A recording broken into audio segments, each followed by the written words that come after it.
Welcome to The Explainer. Today, we are diving deep into the blueprint for a really interesting company called Jalal Bazaar. It's an e-commerce platform that's aiming to serve one of the biggest and, honestly, most overlooked consumer groups in the world. So let's break down exactly how they plan to pull it off.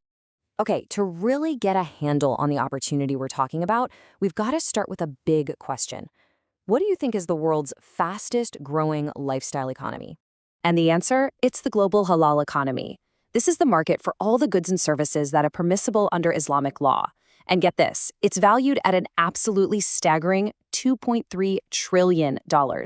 It's not just huge, it's also expanding like crazy, by almost 8% every single year. So here's the game plan for our explainer today. We're going to start with that massive opportunity, then look at a big problem in the market. After that, we'll introduce the solution, check out the business plan, and wrap up by figuring out why this whole thing is set up to win.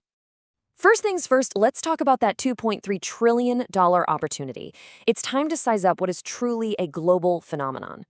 The strategy here is actually really smart. Instead of trying to boil the ocean and go after that whole $2.3 trillion market all at once, Jalal Bazaar is doing something called establishing a beachhead market. They're starting in India, which, by the way, is still a massive $60 billion opportunity all on its own. It's a classic move. Dominate one key area first, then expand from a position of strength. So you might be wondering, what's the actual problem that Jalal Bazaar is trying to fix? Well, it all comes down to what you could call a crisis of confidence that a lot of modern consumers are facing in this space.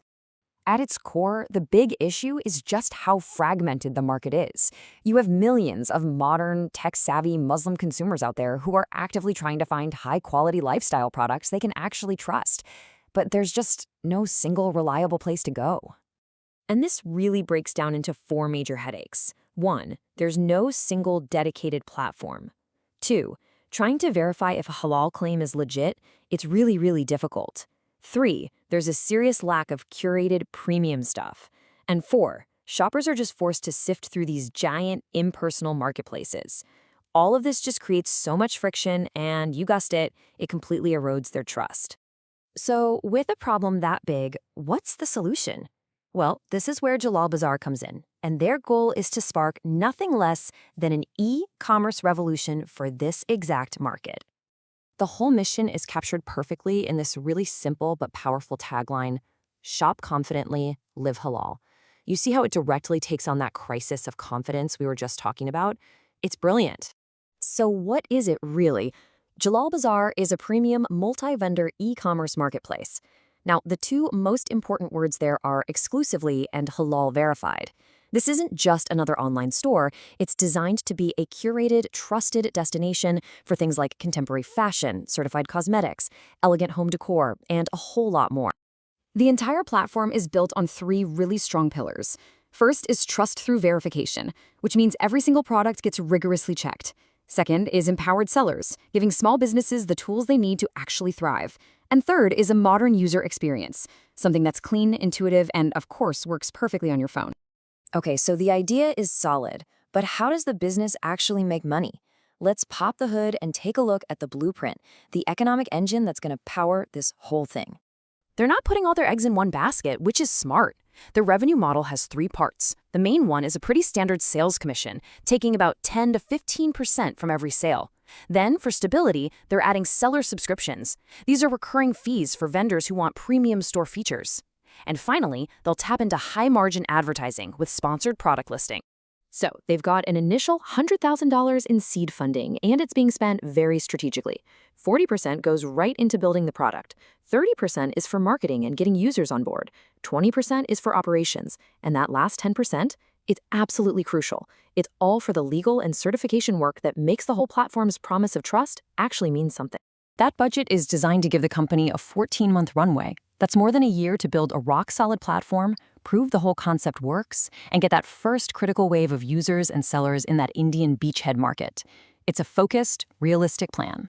But here's the million-dollar question. Why will this work? What's stopping a huge company from just copying the idea? And that brings us to our final section, how Jalal Bazaar is building what's called a defensible moat around its business. This competitive moat is made of four things that all work together. 1. They have a first-mover advantage in this specific space. 2. They're making trust their core, non-negotiable asset. 3. By focusing on a niche, they can develop deep expertise. And finally, they can build a genuine brand and cultural connection that some giant, faceless corporation just can't fake.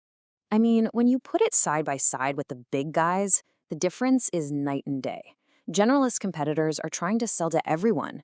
Jalal Bazaar is laser-focused on 200 million consumers in just its launch market. The big guys can't guarantee authenticity. For Jalal Bazaar, verification is the whole point. And where the competition lacks any real cultural connection, Jalal Bazaar is building one from the very beginning. So, what about the future? Well, the long-term vision is a really logical three-phase expansion. Phase 1, conquer the beachhead market in India. Phase 2, expand into the high-value Gulf countries, the GCC region. And finally, Phase 3, go for worldwide reach by serving the global Muslim diaspora. In the end, the success of a focused, trust-based platform like Jalal Bazaar isn't just about one company. It actually leaves us with a much bigger and I think much more interesting question about the future of online shopping as a whole. How will these hyper-focused, community-driven niche markets continue to completely redefine the entire landscape of global e-commerce? Something to think about.